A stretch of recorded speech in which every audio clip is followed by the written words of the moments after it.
ദൈവനാമം മഹത്വപ്പെടട്ടെ. കർത്താവിൽ അനുഗ്രഹിക്കപ്പെട്ടവരെ, പരിശുദ്ധ ദൈവമാതാവിൻ്റെ ജനനപ്പെരുന്നാളിൻ്റെ അതിശ്രേഷ്ഠമായ അനുഭവങ്ങളിലൂടെ നാം ഓരോരുത്തരും യാത്ര ചെയ്യുന്ന നിമിഷമാണല്ലോ.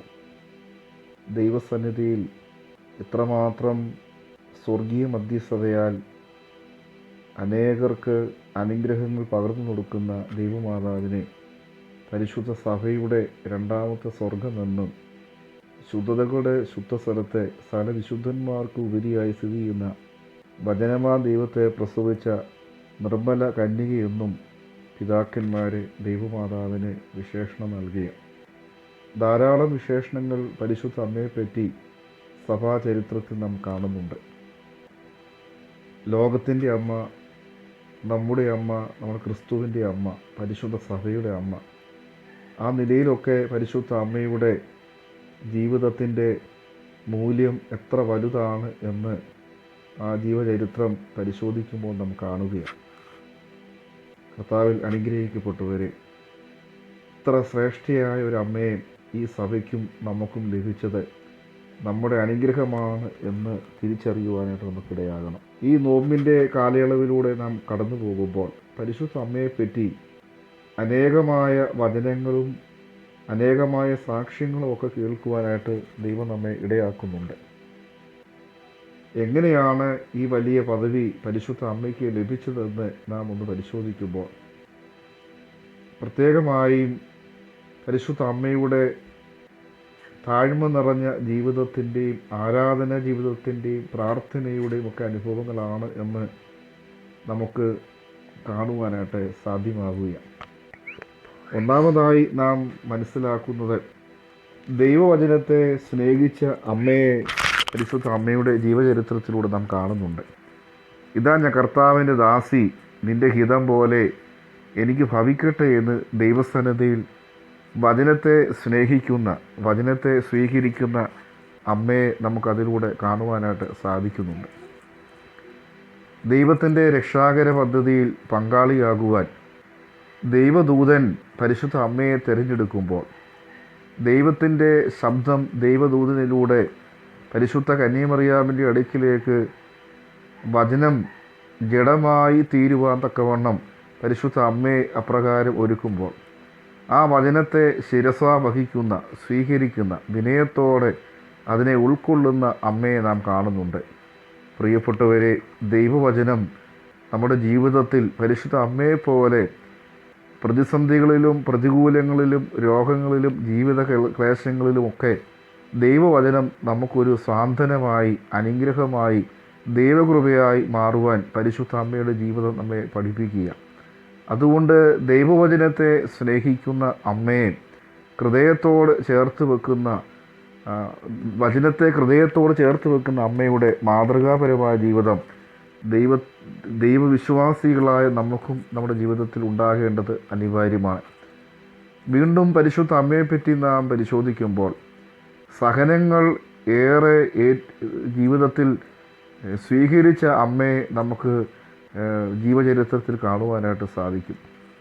ക്രിസ്തുവിൻ്റെ ജനനം മുതൽ ക്രിസ്തുവിൻ്റെ മരണം വരെയും ഒക്കെ പരിശുദ്ധ അമ്മയുടെ ജീവിതത്തിലേക്ക് കടന്നു വരുന്ന സഹനങ്ങൾ എത്രയോ വലുതാണ് എന്ന് നമ്മൾ കാണുന്നുണ്ട്. കാലിത്തൊഴുത്തിലെ ക്രിസ്തുവിൻ്റെ ജന്മം നൽകുന്ന അമ്മയെ നാം കാണുന്നുണ്ട്.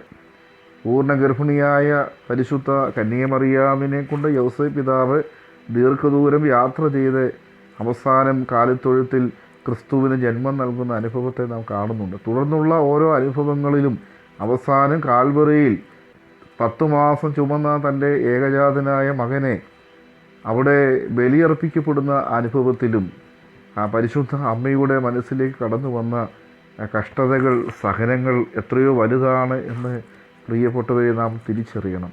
നമ്മുടെ ജീവിതത്തിലും സഹനങ്ങളും കഷ്ടതകളും രോഗങ്ങളും പ്രയാസങ്ങളൊക്കെ വരുമ്പോൾ അവിടെ തളർന്നു പോകുന്ന തലത്തിലേക്ക് നമ്മുടെ വിശ്വാസം മാറ്റപ്പെടുന്നുണ്ട്.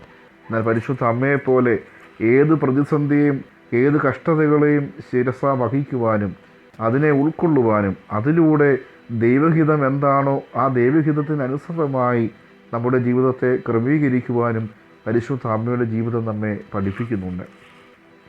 വീണ്ടും പരിശുദ്ധ അമ്മയെപ്പറ്റി നാം മനസ്സിലാക്കുന്നത് അമ്മയുടെ ജീവിതം എല്ലാവർക്കും വേണ്ടി ദൈവസന്നിധിയിൽ സ്വർഗീയ മധ്യസ്ഥത അണയ്ക്കുന്ന ഒരമ്മയെ നാം കാണുന്നുണ്ട്. കാനാവിലെ കല്യാണ വിരുന്നിൽ അവിടുത്തെ കുറവിനെ പരിഹരിക്കുവാൻ ക്രിസ്തുവിനോട് ആഹ്വാനം ചെയ്യുന്ന അമ്മയെ നാം കാണുന്നുണ്ടല്ലോ. ആ അമ്മ ഇന്നും നമുക്ക് വേണ്ടി ദൈവസന്നിധിയിൽ സ്വർഗീയ മധ്യസ്ഥത അണയ്ക്കുന്നു. തൻ്റെ ഏകജാതനായ മകൻ്റെ അടുക്കിലേക്ക് നമ്മുടെ അപേക്ഷകളും യാചനകളും നമ്മുടെ ഓരോ ആവശ്യങ്ങളും സ്വർഗീയ മധ്യസ്ഥതയിലൂടെ അമ്മ തൻ്റെ മകൻ്റെ മുമ്പാകെ നിരത്തി വയ്ക്കുകയാണ്. അങ്ങനെ അമ്മയുടെ മധ്യസ്ഥതയിലൂടെ നമുക്ക് ധാരാളമായ അനുഗ്രഹങ്ങൾ അനുദിനം നമ്മുടെ ആരാധന ജീവിതത്തിലും സഭാ ജീവിതത്തിലും വ്യക്തിപരമായ ജീവിതത്തിലും ലഭിച്ചുകൊണ്ടിരിക്കുകയാണ്. അതുകൊണ്ട് പ്രിയപ്പെട്ടവരെ, പരിശുദ്ധ അമ്മ നമുക്ക് നൽകുന്ന ആ ശ്രേഷ്ഠമായ ജീവിത അനുഭവങ്ങൾ നമ്മുടെ ജീവിതയാത്രയിൽ ഭംഗിയായി കാത്തു സൂക്ഷിക്കുവാനായിട്ട് പരിശുദ്ധ അമ്മയുടെ ഓർമ്മ ദിനങ്ങളിലൂടെ നാം കടന്നു പോകുമ്പോൾ നമുക്കിടയാകണം. വചനത്തെ സ്നേഹിച്ച അമ്മയുടെ ജീവിതം, സഹനങ്ങളെ ഏറ്റുവാങ്ങിയ അമ്മയുടെ ജീവിതം, മറ്റുള്ളവർക്ക് വേണ്ടി സ്വർഗീയ മധ്യസ്ഥത അണയ്ക്കുവാൻ ദൈവതിരുമുമ്പാകെ നിറഞ്ഞു നിൽക്കുന്ന അമ്മ, ആ അമ്മയുടെ ജീവിതം നമുക്കും ഒരു വലിയ മാതൃകയായി മാറണം.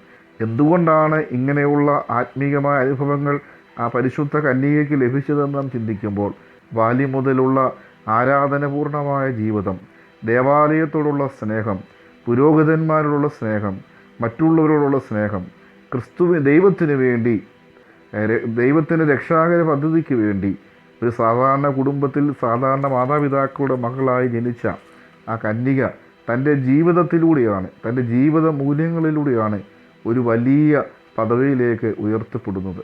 അതുകൊണ്ട് നമുക്കും ഈ ഒരു മാതൃക നമ്മുടെ ജീവിതത്തിൽ അനിവാര്യമാണ്. നമ്മുടെ ജീവിതം കൊണ്ട് ഒരുപാട് ഉയരങ്ങളിലേക്ക്, ആത്മീകമായ ഉയരങ്ങളിലേക്ക് വളരുവാനുള്ള ആ ദൈവകൃപ നമുക്കുമുണ്ട് എന്നുള്ള ചിന്ത പരിശുദ്ധ അമ്മയുടെ ജീവിതം നമ്മെ പഠിപ്പിക്കുമ്പോൾ നമുക്കും ആ നിലയിൽ ഒരുങ്ങാം. അതിന് ദൈവത്തിൻ്റെ പരിശുദ്ധാത്മാവ് നമ്മെ ഒരുക്കട്ടെ എന്ന് പ്രാർത്ഥിക്കുന്നു. ദൈവം നമ്മെ അനുഗ്രഹിക്കട്ടെ.